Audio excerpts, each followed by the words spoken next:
commence. Il est écrit au tableau, je dois surmonter ma haine. Vous pensez que vous n'en avez pas? C'est très possible, et si c'est le cas, c'est très bien. Mais beaucoup de personnages dans la Bible étaient empreints de haine. Et cette haine, c'est souvent un péché qui entraîne un autre. Je pense par exemple à la jalousie.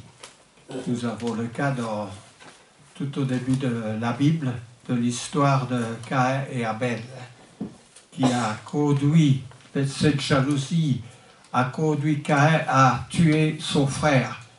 Et cette histoire n'est pas la seule. Il y a d'autres histoires encore, souvenons-nous de Joseph, n'est-ce pas, vendu par ses frères, un autre cas de jalousie, et il y en a plusieurs. Alors, il y a deux personnages principaux dans mon histoire. Je vais illustrer ces deux personnages comme ceci. Donc, je vais mettre un A et un B. Et nous allons essayer de deviner qui sont ces personnages. Alors, comme m'a posé la question, grâce à ce que les femmes peuvent répondre, moi j'invite tout le monde à répondre, mais si vous trouvez qui est le personnage, vous levez la main et nous avons Victoire qui va aller vous écouter pour voir si c'est le bon personnage. Parce que nous ne voulons pas que tout de suite un seul réponde et que les autres n'aient plus cette opportunité de répondre aussi. Alors je dirais que pour le personnage qui a la lettre A, n'est-ce pas, ce personnage était le plus beau dans son pays et aussi le plus grand. Il surpassait d'une tête les autres citoyens. Donc, mets-toi bien devant et regarde bien si quelqu'un lève la main pour reconnaître ce personnage. Alors, il y a déjà quelqu'un? Non, pas encore.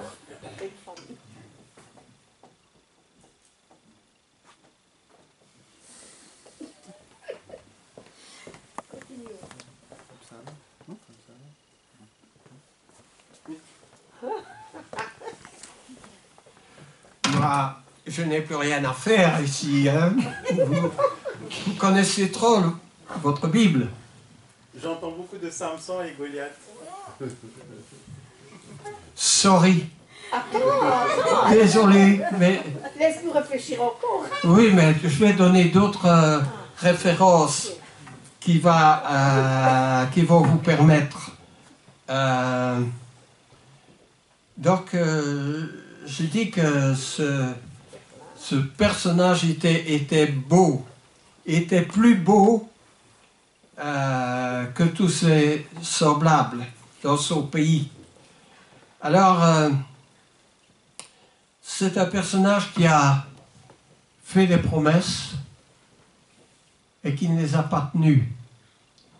Il a fait plusieurs promesses, mais il n'a jamais tenu sa promesse. Il y a un autre là.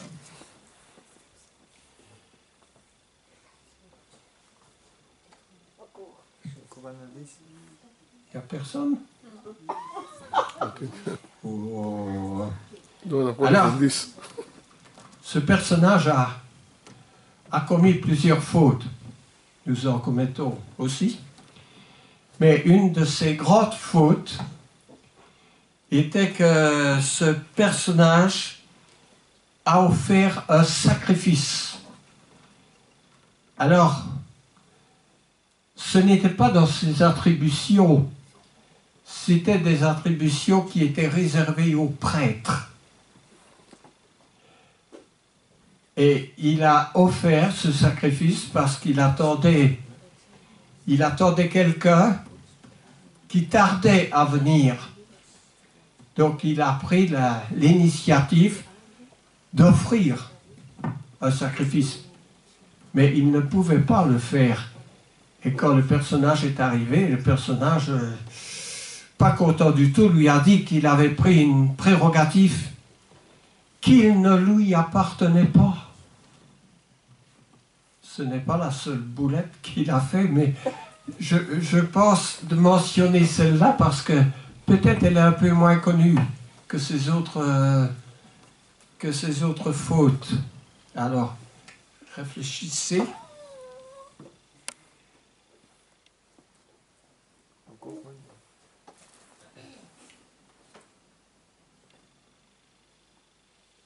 Je regarde un petit peu mes notes.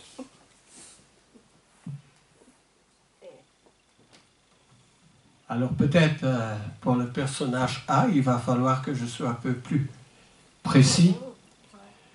J'ai dit que ce personnage manquait à sa parole. Il manquait à sa parole parce qu'il avait promis en récompense de grandes richesses. Il n'a pas tenu. Il a envoyé les parents du personnage B en exil dans le pays de Moab, et il est lié à l'ascendance de Jésus-Christ. Hein, ce personnage, donc c'est pas quelqu'un qui n'est pas connu. Donc, il avait promis aussi qu'il n'y aurait pas d'impôt, c'est-à-dire une exemption d'impôt pour le père du vainqueur, pour le vainqueur. Mais il n'a pas tenu sa promesse et il avait promis, alors là vous allez deviner, le mariage de sa fille au vainqueur. Ah, Mais il n'a pas tenu non plus sa promesse. s'il n'a pas tenu, c'est pas lui. Si vous savez qui c'est, vous levez la main. Et le confesseur va venir vous entendre là. Ici, on a bon.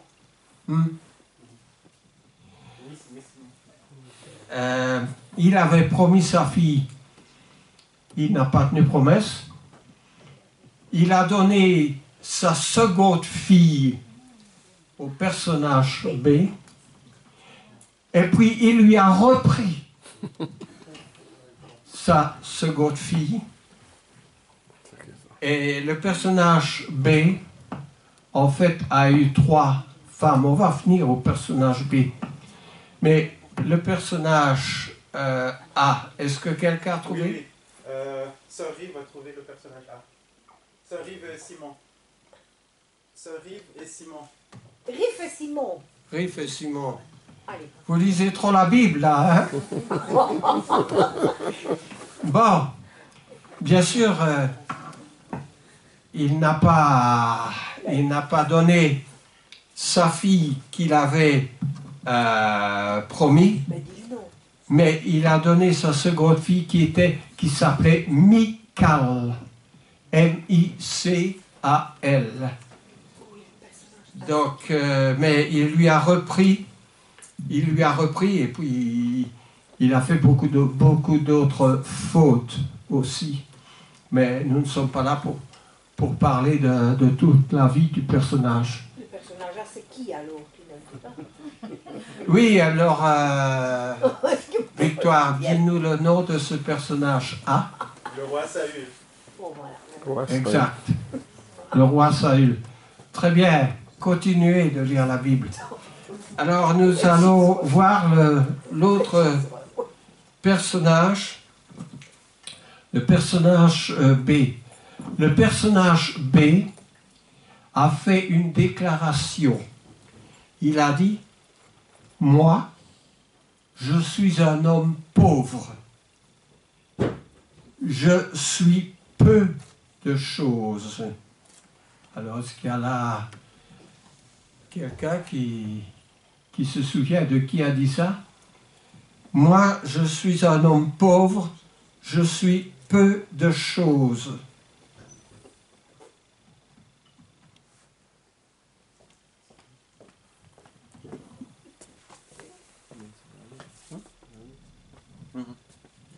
C'est bon ici. Oui, mais je continue quand même parce que il y a les autres. Alors je veux aussi attribuer des points à tout le monde. Bon, À l'école. la première épouse de ce second personnage, ou plutôt la deuxième épouse, s'appelait Bathsheba. Et l'enfant qu'il a eu avec Bathsheba est mort.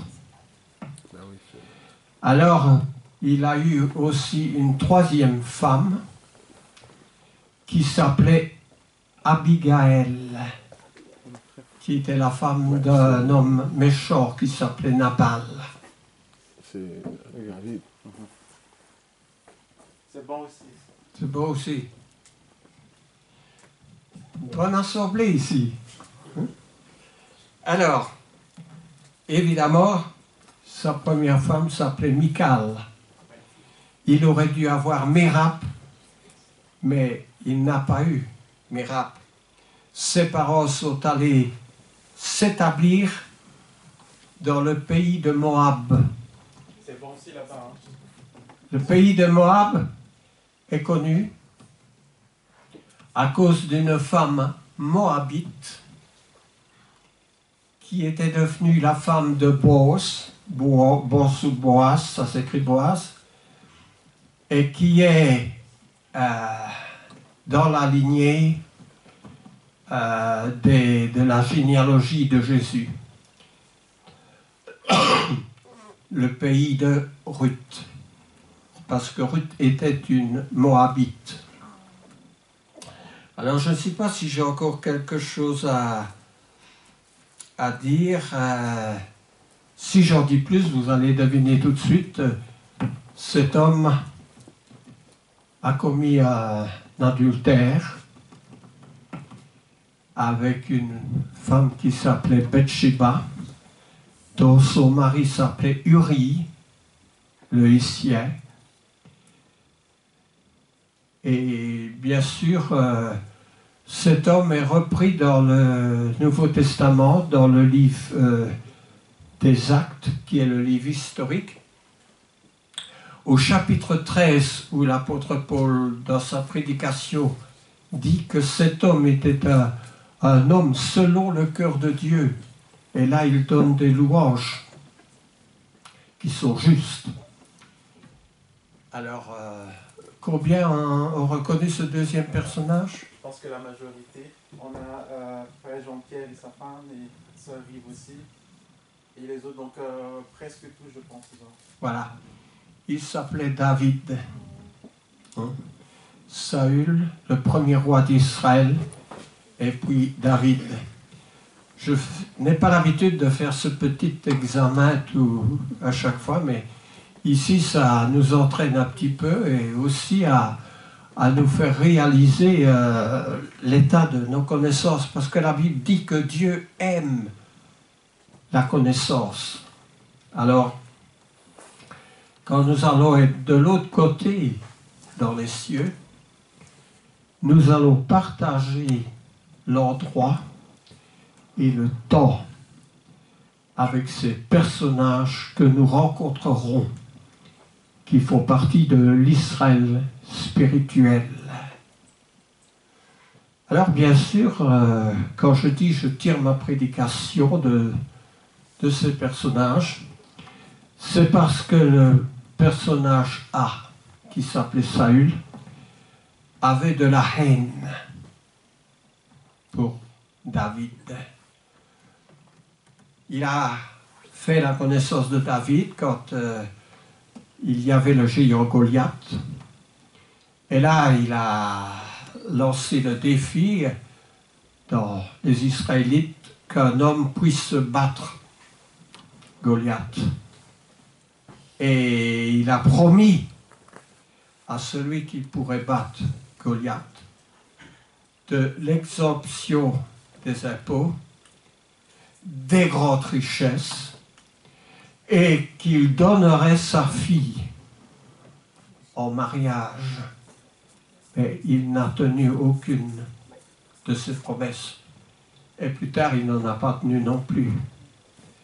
Alors, il a eu, dit la Bible, de la jalousie. Encore une fois de la jalousie à l'égard de David. Il était très jaloux parce que, évidemment, quand David a battu Goliath, la population avait des hurrahs et des louanges pour David. Et David, avec sa fronde, le tout était guidé par la main de Dieu. N'est-ce pas? C'est ainsi qu'il n'a pas raté. Il n'a pas raté son but. Mais, au fur et à mesure que David était, disons, apprécié du peuple, la jalousie de Saül grandit. Et ces histoires, nous les trouvons dans le premier livre de Samuel. Il y a 2 livres de Samuel. Dans le premier livre de Samuel, n'est-ce pas, l'histoire de Goliath. Et Samuel nous dit qu'au moins à 12 reprises, Saül a voulu attenter à la vie de David. Avec sa lance, il l'a lancé pour voulant clouer David au mur. Mais David, par un geste, a évité la lance de Saül. Et lorsque David a été chassé, qu'il a dû trouver le refuge, il a trouvé le refuge dans le désert d'Engedi. Je suis allé dans le désert d'Engedi, il y a une oasis avec de l'eau qui est presque tiède, où on peut s'y baigner. Mais il y a beaucoup de grottes dans les environs. Et David avait 3000 hommes, il a voulu entrer dans la grotte. Et qu'est-ce qu'il y avait dans la grotte? Il y avait le roi Saül et ses hommes qui se reposaient. Et la Bible nous dit que l'Éternel plongea dans un grand sommeil Saül. Et évidemment, les soldats de David dirent: mais voilà l'occasion. Il faut tuer Saül. Mais David dit: on ne va pas porter la main sur loin, O-I-N-T, loin de l'Éternel, parce que le roi était loin de l'Éternel. Alors, qu'a fait Saül? Qu'a fait David? David a coupé un morceau du manteau du roi Saül. Et un peu plus tard, quand il a été face à Saül, David a montré le morceau de manteau en lui disant: j'aurais pu te tuer, n'est-ce pas? Mais je ne l'ai pas fait. Parce que David avait un grand respect pour le roi, parce que le roi était roi de Dieu. N'oublions pas que quand le prophète Samuel, le dernier juge, on lui reprochait que ses fils n'étaient pas convenables. Le peuple disait: mais tu deviens vieux, on voudrait autre chose, comme les autres nations, on voudrait un roi. Évidemment, Samuel était un peu irrité avec cette demande. Et Samuel n'a pas manqué de leur dire: vous voulez un roi, d'accord?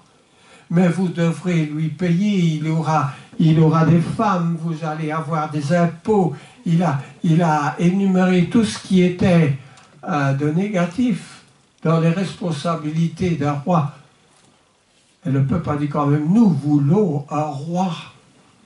Et c'est ainsi que le prophète Samuel, avec l'intervention de Dieu, Saül a été oint comme roi. Mais Saül était bien au départ. Il était presque parfait. On l'appréciait. Ça nous montre une chose. On peut commencer très bien notre vie. Mais après, lorsque les difficultés surgissent, lorsque les tentations arrivent, lorsque notre caractère devient irritable, les choses changent. Et le caractère de Saül a changé aussi. Mais David était un homme fidèle. Il n'a jamais voulu porter la main sur le roi. Alors, évidemment, David a, selon le titre du sermon, il a surmonté la haine parce qu'il n'a pas voulu accepter des sentiments de haine. Nous avons souvent des sentiments de haine. Je voudrais prendre un exemple, je ne sais pas si vous serez tous d'accord avec moi, mais on a plus tendance à prier que la bombe atomique tombe sur la Russie,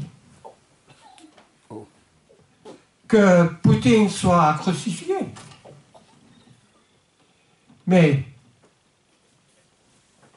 est-ce que dans notre esprit, jamais la pensée ne nous est venue que on pourrait prier pour ces gens-là, pour qu'ils surmontent leur haine, parce qu'il y a de la haine. Tous ces habitants, tous ces civils qui sont persécutés pour leurs opinions ou pour rien du tout, ce n'est pas de l'amour. C'est de la haine. Et dans la Bible, nous avons beaucoup de personnages dans lesquels la haine s'est installée dans leur cœur. Mais nous, lorsque nous lisons la Bible, et spécialement par l'interprète de l'apôtre Jean, il nous dit « Dieu est amour ».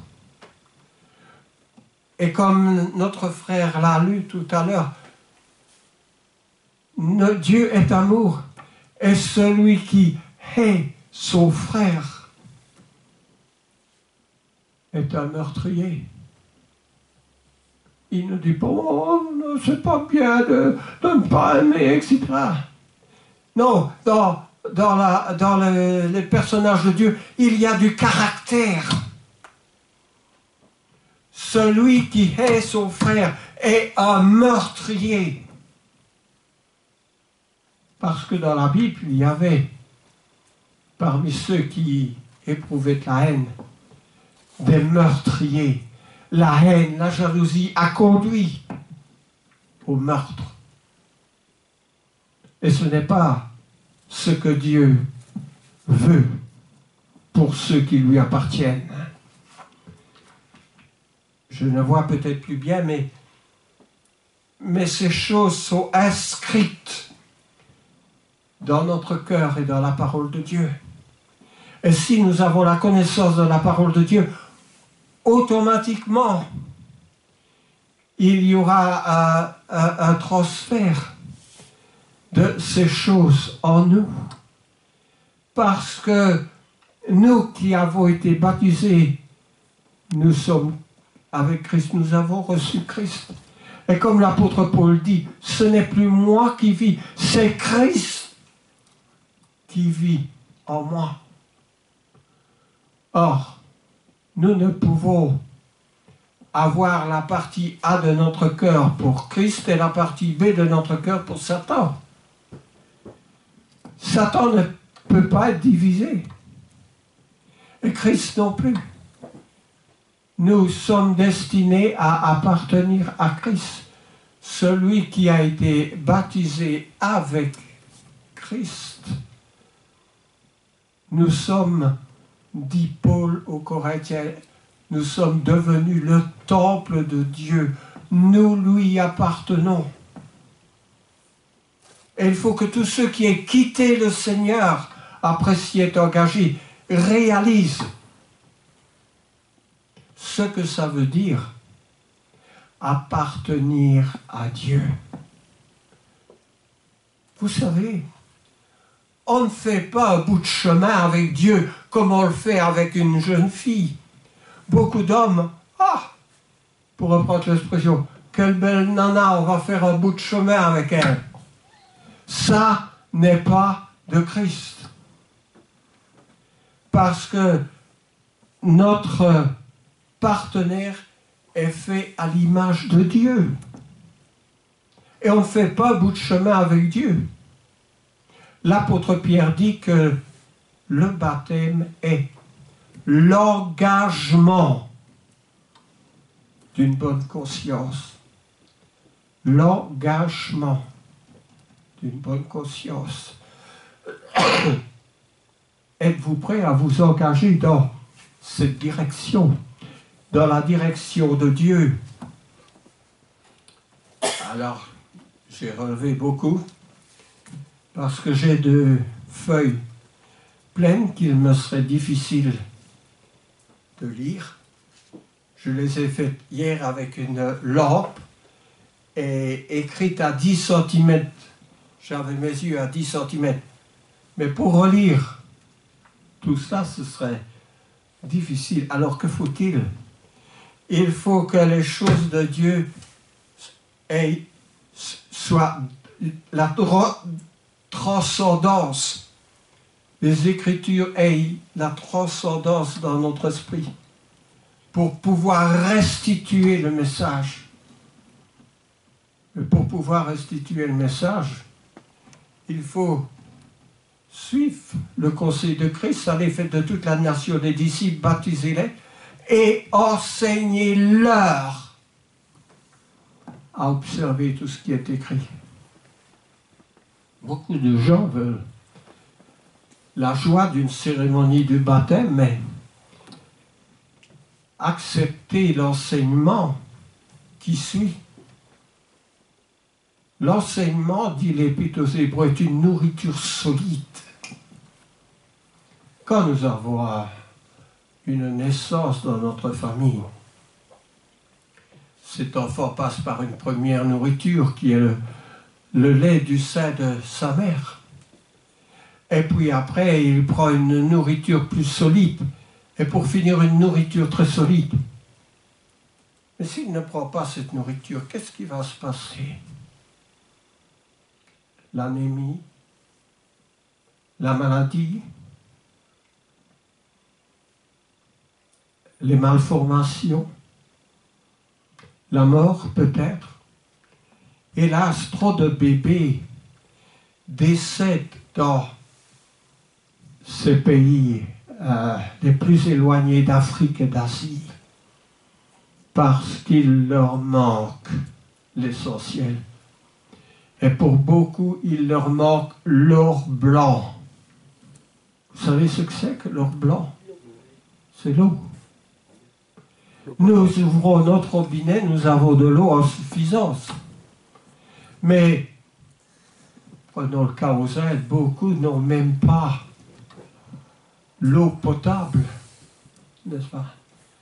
Et beaucoup d'enfants sont affectés et meurent à cause de cela. Alors,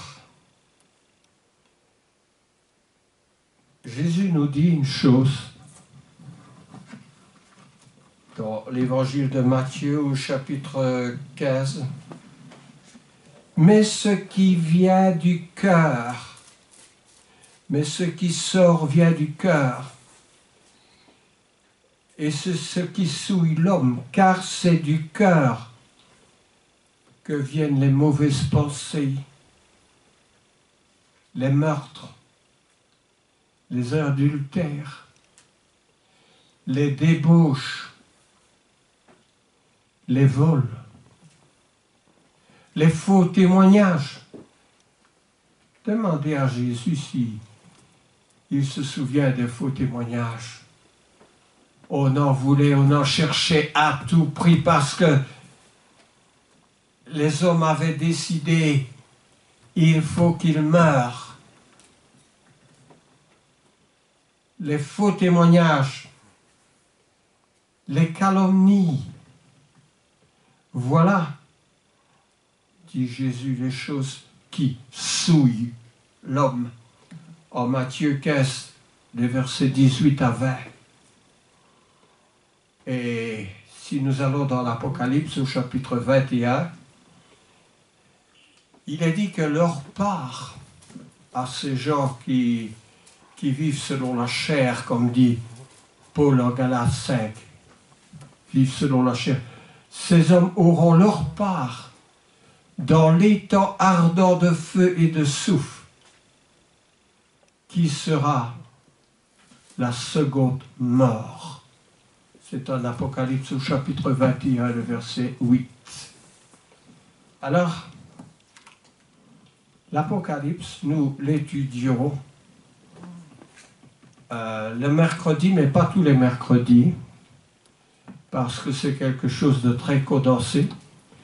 Et comme mercredi prochain, nous serons dans l'Apocalypse, je vais vous lire les versets qui vont être l'objet de l'étude. Mercredi prochain, c'est en Apocalypse 20. Alors, ce sont je vais lire les 6 premiers versets au moins. Puis je vis descendre du ciel un ange qui avait la clé de l'abîme et une grande chaîne dans sa main. Il saisit le dragon, le serpent ancien qui est le diable et Satan. Il le lia pour 1000 ans. Il le jeta dans l'abîme, ferma et scella l'entrée au-dessus de lui, afin qu'il ne séduise plus les nations, jusqu'à ce que les 1000 ans soient accomplis. Après cela, il faut qu'il soit délié pour un peu de temps. Et je vis des trônes, et à ceux qui s'y assirent fut donné le pouvoir de juger. Et je vis les âmes de ceux qui avaient été décapités à cause du témoignage de Jésus et à cause de la parole de Dieu, et de ceux qui n'avaient pas adoré la bête ni son image, et qui n'avaient pas reçu la marque sur leur front ni sur leurs mains. Ils revinrent à la vie, et ils régnèrent avec Christ pendant 1000 ans. Les autres morts ne revinrent point à la vie jusqu'à ce que les 1000 ans soient accomplis. C'est la première résurrection. Heureux et saints ceux qui ont part. Heureux et saints ceux qui ont part à la première résurrection. La seconde mort n'a point de pouvoir sur eux, mais ils seront sacrificateurs de Dieu et de Christ, et ils régneront avec lui pendant 1000 ans. Et quand les 1000 ans seront accomplis, Satan sera relâché de sa prison. Et il sortira pour séduire les nations qui sont aux 4 coins de la terre, Gog et Magog, afin de les rassembler pour la guerre, pour leur nombre. Leur nombre est comme le sable de la mer.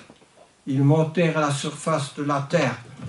Et je m'arrête avec ces 9 premiers versets pour dire simplement que nous étudions la parole entière.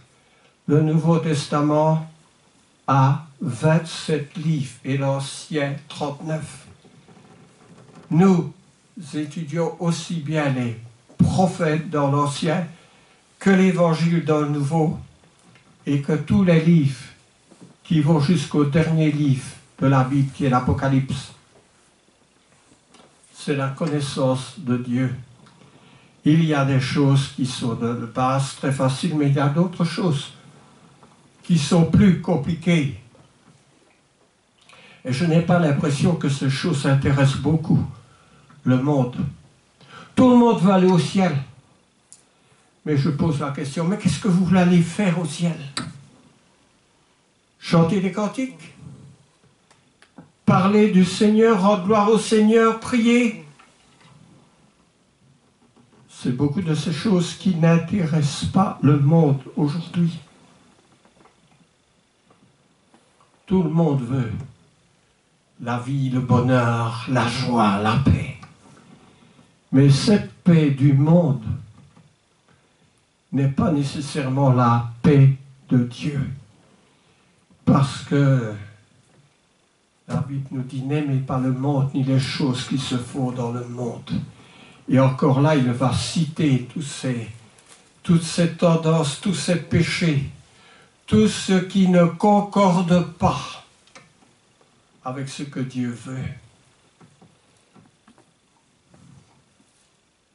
Eh bien, il est temps que je referme la parole. Je vous souhaite, je vous exhorte à connaître les choses de Dieu pour plaire à Dieu. Parce que si vous plaisez à Dieu, Dieu a de grandes bénédictions pour vous. Il y a beaucoup des projets qui sont dans la destinée de Dieu pour votre futur. Vous savez, le temps passe vite sur la terre.